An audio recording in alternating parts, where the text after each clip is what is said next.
এই দাগ থেকে আমাদের এই পর্যন্ত আনা হয়েছে 3 ফিট 11 ইঞ্চি। আবার এই 3 ফিট 11 ইঞ্চি আনার পরে কিন্তু আমাদের এই ছাদের কার্নিশটা এখানে আসছে। এখন বিষয় হচ্ছে আমরা এই দাগটা কিভাবে। সম্মানিত ভিউয়ার্স, আসসালামু আলাইকুম। আবারও আপনাদের মাঝে নতুন একটা ড্রয়িং এর ভিডিও নিয়ে আসলাম।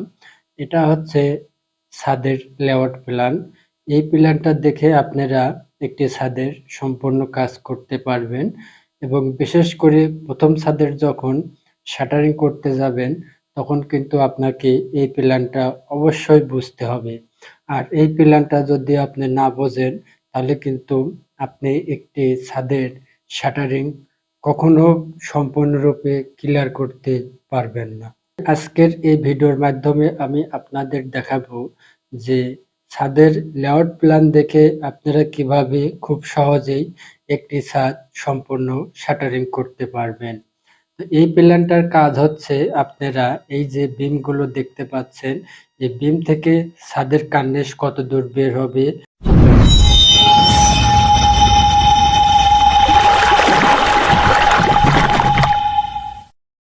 কিংবা কলম থেকে অথবা কলমের সেন্টার লাইন থেকে এই ছাদগুলো কতদূর পর্যন্ত বের হবে, এই সমস্ত কিছুই কিন্তু আজকের এই ভিডিওতে আমি আপনাদের সাথে শেয়ার করব। তো এই ভিডিওটা কোনো রকম স্কিপ না করে আপনারা সম্পূর্ণ দেখবেন, তাহলে একটি ছাদের লেআউট প্ল্যান সম্পর্কে আপনারা বিস্তারিত জানতে পারবেন যে আসলে লেআউট প্ল্যানের কাজটা কি। লেআউট প্ল্যানের কাজটা কিন্তু অত্যন্ত গুরুত্বপূর্ণ একটা প্ল্যান। এই প্ল্যানটা সঠিকভাবে কিন্তু আপনাকে বুঝতে হবে।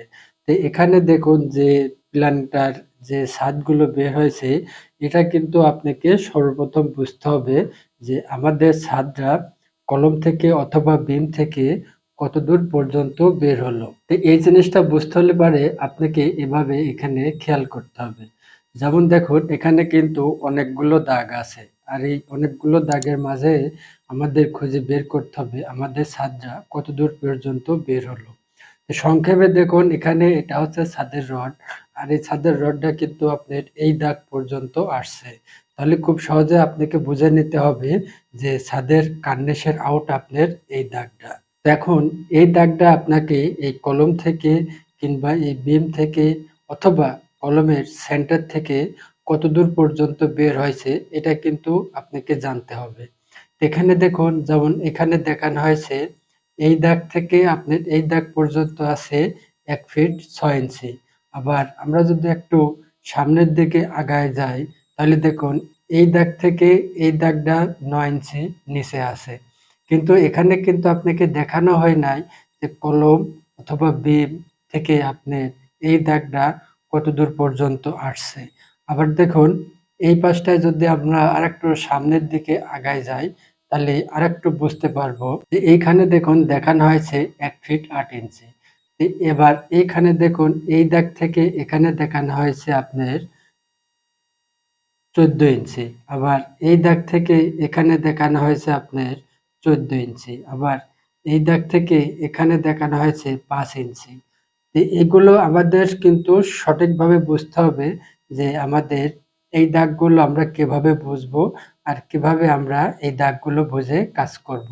আবার এখানে দেখুন এই দাগ থেকে এখানে দেখানো হয়েছে 17 ইঞ্চি। মূল বিষয় হচ্ছে আমরা এখন দেখব যে আমরা এই মাপগুলো কিভাবে বের করতে পারি। আমরা এইখান থেকে শুরু করব, এই কোণার থেকে।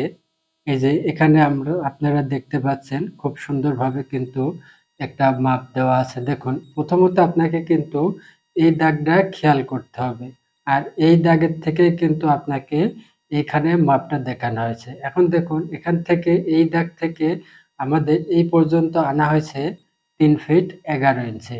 আবার এই 3 ফিট 11 ইঞ্চি আনার পরে কিন্তু আমাদের এই ছাদের কার্নিশটা এখানে আসছে। এখন বিষয় হচ্ছে আমরা এই দাগটা কিভাবে বুঝবো আর এই দাগটার মাপ আমরা কিভাবে নেব।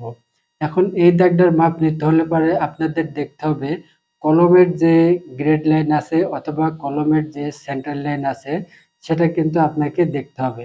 যেমনটা দেখুন এখানে দেখানো হয়েছে আপনার এটা হচ্ছে কলমের সেন্টার, এই দাগ থেকে এই দাগ পর্যন্ত আপনার 22 ফিট 7 ইঞ্চি আছে এই পর্যন্ত। এখন এই কলমের সেন্টার লাইনটা কলমের যেটা গ্রেড লাইনের কলম লেআউট প্ল্যান আছে, সেই প্ল্যানটা আমি দেখছি। সেখান থেকে আপনার এই যে এই দাগটা দেখতে পাচ্ছেন, এই পাশে 5 ইঞ্চি আছে, এই দাগের এই পাশে এই কলমটা 5 ইঞ্চি আছে, আর এখান থেকে দেখানো হয়েছে 3 ফিট 11 ইঞ্চি। তাহলে আমরা খুব সংক্ষেপে বুঝতে পারবো, আমাদের কলম থেকে 5 ইঞ্চি নেব, 5 ইঞ্চি নেওয়ার পরে আমরা 3 ফিট 11 ইঞ্চি আসবো, আসার পরে কিন্তু আমাদের এই কার্নিশের এটা আউটলাইন আমরা পেয়ে গেলাম। তো এখন এই 3 ফিট 5 ইঞ্চি আউটলাইন পাওয়ার পরে পরবর্তীতে আমরা যখন এইখানে আসবো এই পর্যন্ত, আর এই পর্যন্ত মাপটা এখানে দেখুন দেওয়া আছে আপনার, খুব সুন্দরভাবে দেওয়া, এই যে 8 ফিট 6 ইঞ্চি। তার মানে আমাদের এখান থেকে এই পর্যন্ত আসতে হবে 8 ফিট 6 ইঞ্চি। আর এইখানে যে মাপটা আছে দেখতে পাচ্ছেন, এটা হচ্ছে এখানে দেখুন 10 ইঞ্চি। এই যে কলমের 5 ইঞ্চি নিয়ে এখানে 10 ইঞ্চি দেখানো হয়েছে, এই এখান থেকে এই পর্যন্ত 10 ইঞ্চি। তার মানে কলম থেকে আমরা 5 ইঞ্চি যাব, আর কলম থেকে 5 ইঞ্চি নিলে এই 5 ইঞ্চি সহ কিন্তু 10 ইঞ্চি। এই 10 ইঞ্চি হচ্ছে এইটা, আর এই 10 ইঞ্চি নেওয়ার পরে এখান থেকে এই পর্যন্ত আমাদের 8 ফিট 6 ইঞ্চি। এই 8 ফিট 6 ইঞ্চি আসার পরে আমাদের এই যে 3 ফিট 11 ইঞ্চি যে মাপটা আমরা দেখছিলাম এইখানে, এই 3 ফিট 11 ইঞ্চির থেকে এখান থেকে 17 ইঞ্চি মাইনাস হবে। 17 ইঞ্চি মাইনাস হওয়ার পরে আমাদের এই দাগটা এখানে আসতেছে। এটা হচ্ছে আপনার ছাদের যে কার্নিশ হবে, সেই কার্নিশের আউটলাইন হচ্ছে এই দাগটা। এখান থেকে 70 ইঞ্চি মাইনাস যাবে, যাওয়ার পরে আপনাকে এই দাগটা আনতে হবে। এরপরে নিচে যে আরেকটা দাগ আছে এখানে, এই যে দেখতে পাচ্ছেন এই দাগটা, এটা আমরা 70 ইঞ্চি মাইনাস নিছি, নেওয়ার পরে আসার পরে এখানে আসুন, এইটা আবার কিন্তু আমাদের 70 ইঞ্চি প্লাস, মানে আরো 70 ইঞ্চি যোগ করতে হবে। যেমনটা আমরা এখানে দেখছিলাম যে এই যে 3 ফিট 11 ইঞ্চি, এই 3 ফিট 11 ইঞ্চি, আবার এই সেম মাপটাই কিন্তু এই 3 ফিট 11 ইঞ্চি আমাদের এইখানে থেকে নিতে হবে। এটা আমাদের 3 ফিট 11 ইঞ্চি আবার এখানে যোগ করতে হবে। যোগ করার পরে এই যে 3 ফিট 11 ইঞ্চি দেখতে পাচ্ছেন। এই 3 ফিট 11 ইঞ্চি হয়ে যাবে। এই 3 ফিট 11 ইঞ্চি হওয়ার পরে এইখান থেকে এই পর্যন্ত কিন্তু আবার আমাদের 8 ফিট 6 ইঞ্চি। আর মাঝের যে গ্যাপটা আমরা দেখছি, যেটা 70 ইঞ্চি মাইনাস দিয়ে হবে, সেই গ্যাপটা হচ্ছে আমাদের এই যে এইটা। এখান থেকে আপনার এই পর্যন্ত যেটা, সেটা হচ্ছে দেখুন, এখান থেকে এই পর্যন্ত আছে 4 ফিট 6 ইঞ্চি, এবং এখান থেকে এই পর্যন্ত আছে 15-11 ফিট 5 ইঞ্চি। আর এটাই কিন্তু ড্রয়িং দেখে ছাদের লেআউট দেওয়ার একটা খুব সুন্দর নিয়ম এবং সুন্দর একটা উপায়। আর এটাই হচ্ছে সঠিক নিয়ম। এই প্রসেসগুলো বুঝে যদি আপনারা ছাদের লেআউটগুলো দেন সঠিকভাবে, তাহলে আপনার কাজটা সঠিক হবে এবং কাজটা করতেও আপনাকে সহজ হবে। তো আজকের ভিডিও এই পর্যন্তই। ভিডিওটা ভালো লাগলে অবশ্যই একটি লাইক দিবেন, আর চ্যানেলে নতুন হলে সাবস্ক্রাইব করবেন। যারা সাবস্ক্রাইব করছেন তাদেরকে অসংখ্য ধন্যবাদ। আল্লাহ যদি বাঁচায় রাখে তাহলে দেখা হবে আবার আগামী নতুন ভিডিওতে। আজকের মতো এই পর্যন্তই। সবাইকে ধন্যবাদ।